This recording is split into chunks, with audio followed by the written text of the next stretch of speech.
बिस्मिल्लाहिर्रहमानिर्रहीम। अस्सलाम वालेकुम my dear viewers, welcome back to my new channel science specialist. आज मैं आप लोगों को अपनी इस वीडियो में केमिस्ट्री क्लास 10th का जो चैप्टर नंबर 3 हमने स्टार्ट किया हुआ है, ऑर्गेनिक केमिस्ट्री।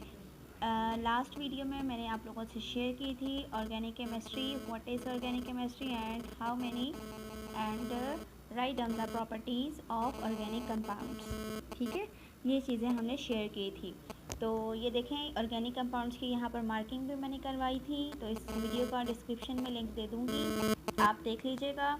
आज की वीडियो में मैं शेयर करूँगी कि ऑर्गेनिक कंपाउंड्स जो हैं वो क्या हैं, ठीक है, और इसकी कुछ एग्जांपल्स जो हैं आप लोगों ने याद कर लेनी है। ये एमसीक्यूज़ में भी पूछी जाती हैं और वैसे भी डेफिनेशन आ सकती है। ठीक है, हमने देखा है कि ऑर्गेनिक कंपाउंड्स कौन से कंपाउंड्स होते हैं जिनके अंदर कार्बन मौजूद हो। ठीक है, organic compounds are those that include one or more carbon atoms that are covalently bonded, यानी कि कार्बन और हाइड्रोजन के दरमियान, ठीक है, कौन सा बॉन्ड मौजूद होता है हमारे पास कोवेलेंट बॉन्ड मौजूद होता है।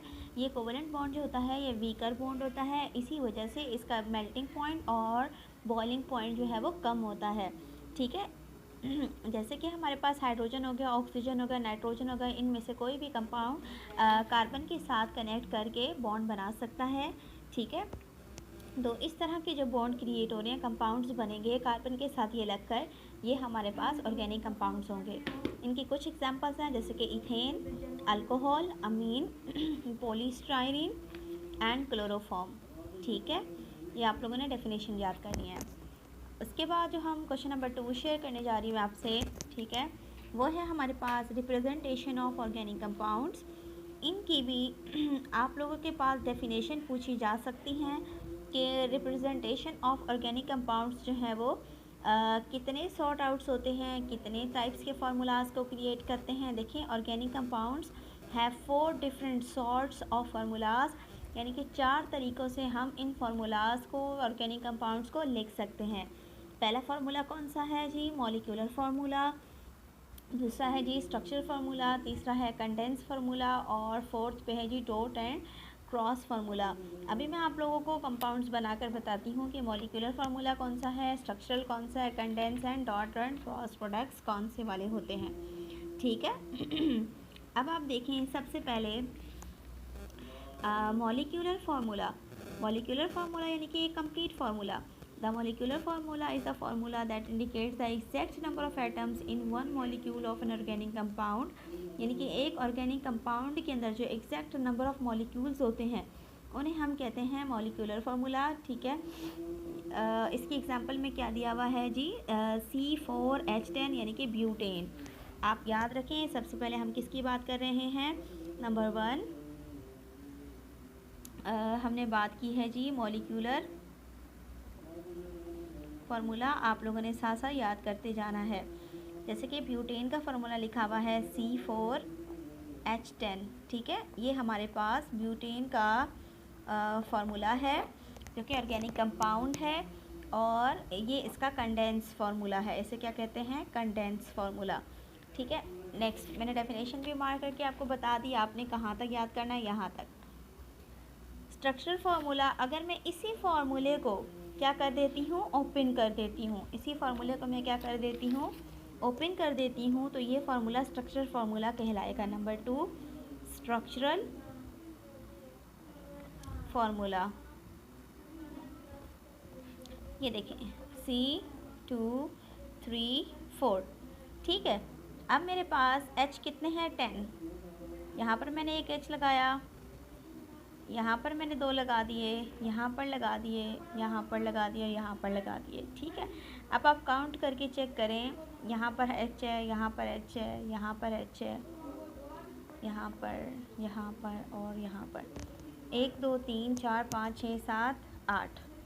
ठीक है, ये 8 है। यहाँ पर मैंने 3 हाइड्रोजन कर दिए, यानी कि 3 हाइड्रोजन लगे हुए हैं इसके साथ। ठीक है, देखिए 1 2 3 4 5 6 7 8 9 10। तो ये हमारा क्या है? इस तरह मैं ओपन लिखूँगी तो वो स्ट्रक्चरल फार्मूला होगा। तो अब आपने इसकी डेफिनेशन कहाँ तक बतानी है जी? आपने इसकी डेफिनेशन बतानी है, the exact arrangement of the individual atoms of various element contain in a molecule of a substance, it is represented by structural formula of a compound. Between the bonded atoms single bond भी हो सकता है, double bond भी हो सकता है और triple bond भी हो सकता है। ठीक है, यहाँ तक। और फिर उसके बाद आप एक एग्जाम्पल बना लें। नेक्स्ट है जी कंडेंस फार्मूला। आपको कंडेंस फार्मूला नज़र आ रहा है।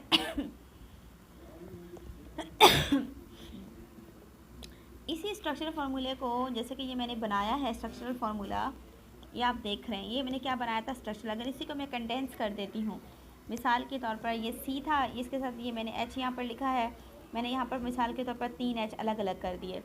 तो जब मैं इसको यूँ करके लिखूँगी CH3 और ये 2 एच इसके साथ ज्वाइन करके लिख दूँगी, यहाँ पर भी ज्वाइन करके लिख दिया और ये CH3, तो इस तरह का ये जो फार्मूला मैंने बना दिया है, ये मैंने कंडेंस फार्मूला बना दिया है।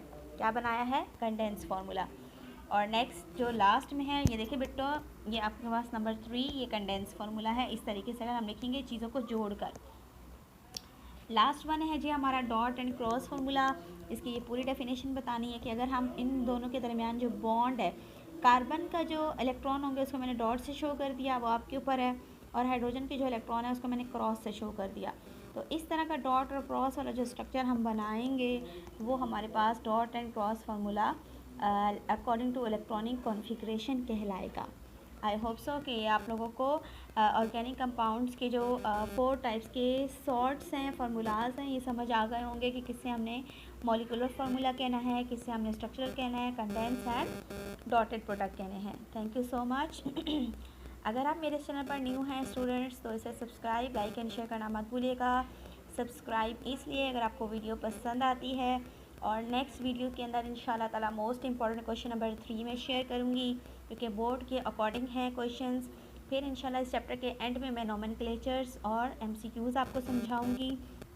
ठीक है, और फिर हमने क्या करने हैं जी, इस चैप्टर को वाइंड अप करना है, और फिर इसके बाद आपका लास्ट में टेस्ट होगा।